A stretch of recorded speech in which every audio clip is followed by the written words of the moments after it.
So, hello everyone. Ngayon, ma-admit tayo sa NTTI.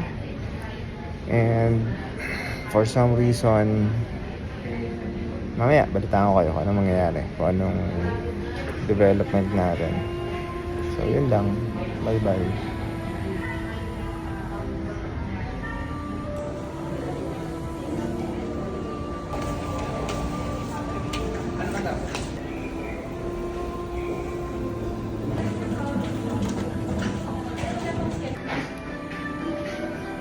Room tour.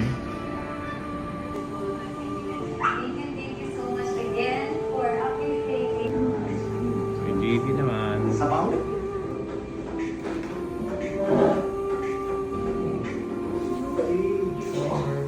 May shower naman.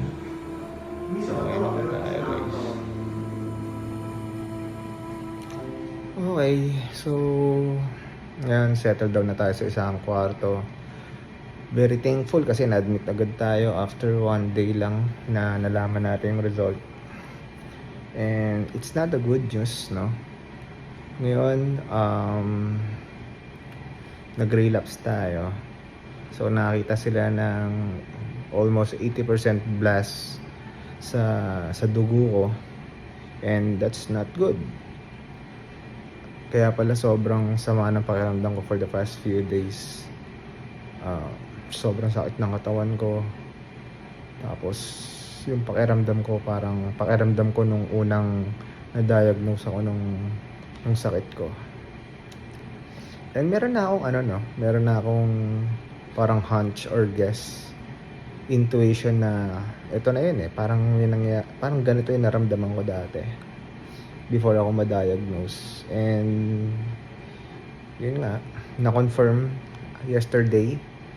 And ngayon, kailangan natin ma-admit. Tansya ko, baka 1 buwan na naman to o mahigit until malaman ko ano yung mangyayari, maging effective ba yung susunod na regimen natin. Kasi knowing na bumalik yung cancer, ibig sabihin nun there are some chemo drugs na hindi ko na pwedeng gamitan kasi ibig sabihin resistant na yung leukemia cells doon. So actually I don't know kung anong pwede pang mangyari. It's just a bad day but not a bad life, no? And samahan nyo ako sa journey na to, no? Kung paano natin lalagpasan kung ano man yung maging ending nitong journey natin na to. I'll be honest, no? I feel so disappointed. I question my God. But alam mo yun, parang taong nagtatampo sa tatay niya. Anak na nagtatampo. Kasi parang nabaliwala lahat ng ginawa namin. But it is what it is, no? And hindi ibig sabihin na nagtampo ko kay God is hindi ko na siya mahal, no? Parang ganun din yan, parang sa tatay ko. Hindi ibig sabihin na nagtampo ko sa kanya hindi kami pagkakaunawan. Hindi ibig sabihin na hindi ko siya mahal. So samahan nyo ako, no?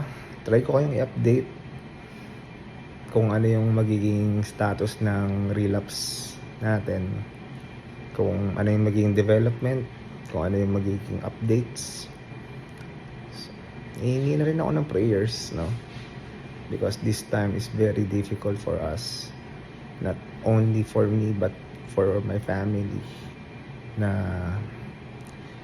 walang sawang sumusuporta sa akin. So yun lang, update natin yan. Thank you everyone.